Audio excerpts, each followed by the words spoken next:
भारतीय प्रशासनिक सेवा यानी आईएएस देश की प्रतिष्ठित सेवाओं में से एक है।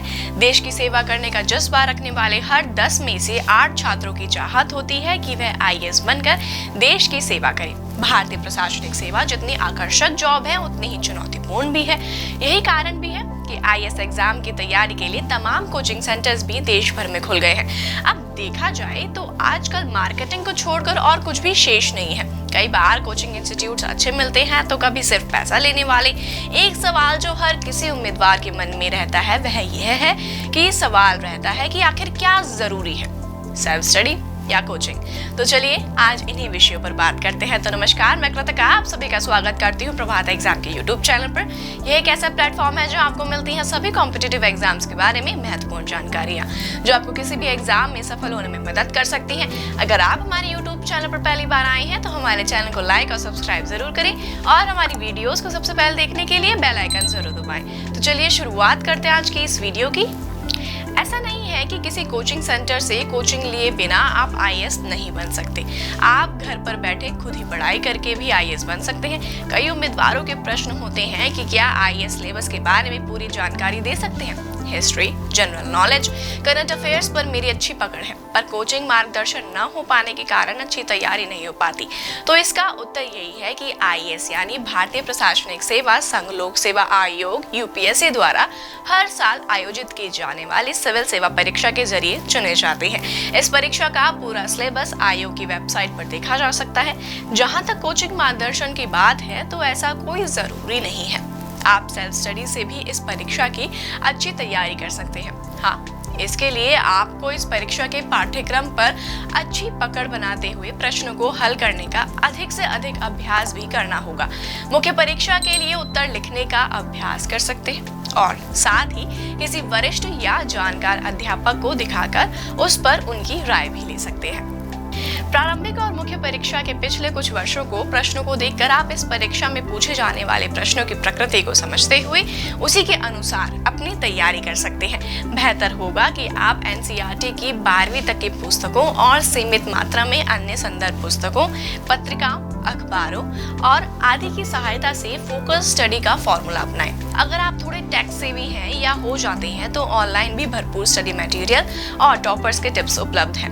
इनका भी आप फायदा उठा सकते हैं। कई सारे उम्मीदवारों के यही सवाल होते हैं कि वह अभी ग्रेजुएशन की पढ़ाई कर रहे हैं तो क्या साथ में बिना कोचिंग के सिविल सेवा की तैयारी कर सकते हैं। तो हमारा सुझाव यही है कि फिलहाल आपको सबसे ज्यादा ध्यान तो अपने वर्तमान पाठ्यक्रम पर ही देना चाहिए ताकि इससे संबंधित विषयों पर आपकी गहरी पकड़ बन सके और फिर उनमें आप अच्छा प्रदर्शन भी कर सके। इसका फायदा आपको प्रतियोगिता परीक्षाओं की तैयारी में भी जरूर मिलेगा। हाँ, अगर बीए करने के दौरान अपने समय का समुचित प्रबंधन कर सके तो अपनी पसंद की सरकारी नौकरियों से संबंधित प्रतियोगिता परीक्षाओं की तैयारी के लिए नियमित रूप से कुछ समय निकाल सकती हैं। इससे बुनियादी रूप से खुद को मजबूत बना सकेंगी।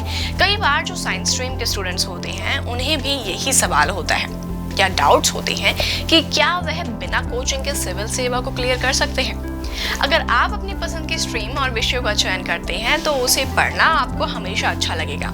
हाँ, पढ़ने में अच्छा होना और कहलाने का मतलब यह कतई नहीं है कि आप हर समय किताबें ही लेकर बैठे रहें। टाइम टेबल बनाकर पढ़ाई उतनी देर करें जब तक कि आपको उसमें मन लग रहा है। जब थकान लगने लगे या ब्रेक लेने की जरूरत महसूस होने लगे तो जबरदस्ती स्टडी से ना चिपके रहें। कुछ समय अपनी पसंद का खेल खेलें। टीवी देखने या अन्य गतिविधियों को करने के बाद पढ़ाई का सेशन बहुत अच्छा बन जाता है। अगर आप नीट की तैयारी करते हैं या यूपीएससी की तैयारी करते हैं तो बेहतर होगा कि उसके सिलेबस की अच्छी तरह से समझ लें और उसके अनुसार ही तैयारी की स्ट्रेटजीज बनाएं। यह भी सुनिश्चित कर लें कि सिलेबस का कोई हिस्सा छूटे नहीं। इसके जिस खंड में खुद को कमजोर पाएं उससे बचने की बजाय उसमें खुद को मजबूत बनाने का प्रयास करें। ध्यान रखें, ऐसी कोई भी कमजोरी नहीं जिस पर जीत ना हासिल की जा सकती हो। तो उम्मीद करते हैं कि जिस किसी उम्मीदवार को यह प्रश्न थे कि सेल्फ स्टडी जरूरी है या कोचिंग, उन सभी के डाउट्स क्लियर हो गए होंगे। आपको किस विषय पर परेशानी है या आप किस पर्टिकुलर टॉपिक पे हमारी वीडियोस देखना चाहते हैं हमें कमेंट बॉक्स में जरूर बताएं। अगर आप भी यूपीएससी की तैयारी कर रहे हैं तो प्रभात प्रकाशन लेकर आए हैं आपके लिए कुछ चुनिंदा किताबें जैसे ऑल अबाउट यूपीएससी एग्जाम, मुझे बना है UPSC topper, government of India welfare scheme, 60 successful IAS officers की प्रेरक कहानियां और मनीष रंजन की ढेरों किताबें, जिनमें आपको मिलेंगे प्रीवियस ईयर्स के सॉल्व क्वेश्चन पेपर्स।